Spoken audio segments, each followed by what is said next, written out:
आज मैं बात करने जा रही हूँ एक ऐसी समस्या के बारे में जो एक तबका बहुत लंबे टाइम से झेल रहा है। आप ये पूरा वीडियो देखिए और वीडियो में कमेंट में हमें बताइए क्या ये सही है जो भी हो रहा है। मैं अपने बारे में या किसी और की कहानी नहीं बता रही हूँ, मैं आपको बता रही हूँ कि कानून बने हुए हैं, लेकिन उसके बाद भी कुछ तबके ऐसे हैं जिनके लिए वो कानून काम नहीं करते और उन्होंने अपने व्यक्तिगत कानून को ही फॉलो करना सीखा है। देखिए, धर्म, कानून और औरत, 3 शादियों का कड़वा सच। अब एक आदमी 3 शादियां करता है, ठीक है। जब एक आदमी 3 शादियां करता है, कानून, सच्चाई और औरत की चुप लड़ाई।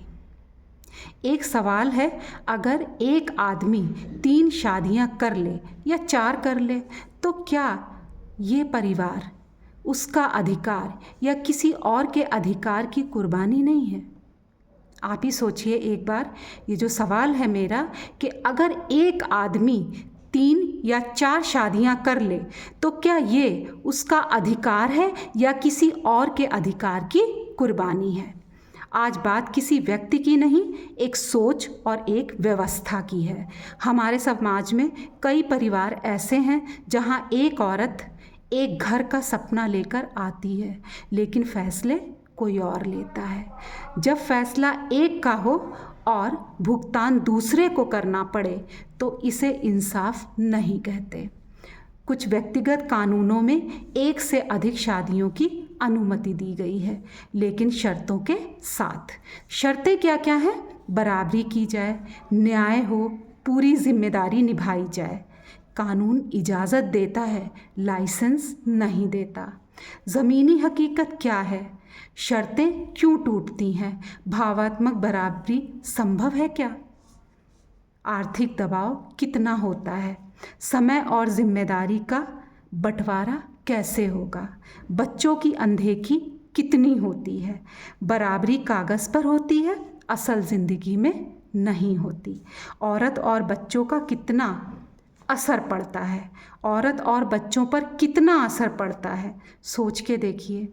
मानसिक तनाव घेरता है, असुरक्षा की भावना प्रबल होती है, आत्मसम्मान को चोट लगती है, बच्चों की पढ़ाई और भविष्य अंधकार में हो जाता है। बच्चे चुप रहते हैं पर अंदर से टूट जाते हैं। सवाल धर्म का नहीं, न्याय का है।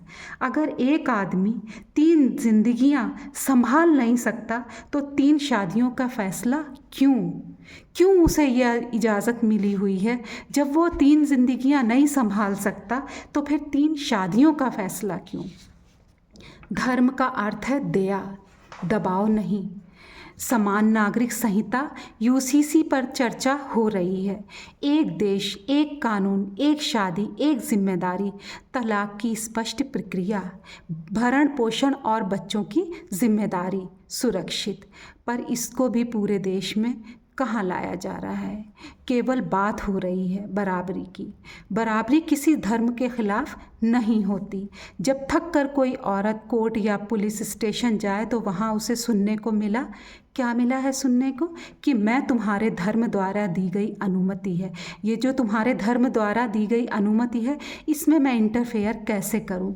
क्या करें इन परिस्थितियों में? वो क्या करे बताइए आप लोग। आप ही से सवाल मैं पूछ रही हूँ। जितने भी लोग हमारी वीडियो देख रहे हैं कमेंट में हमें ज़रूर बताएं।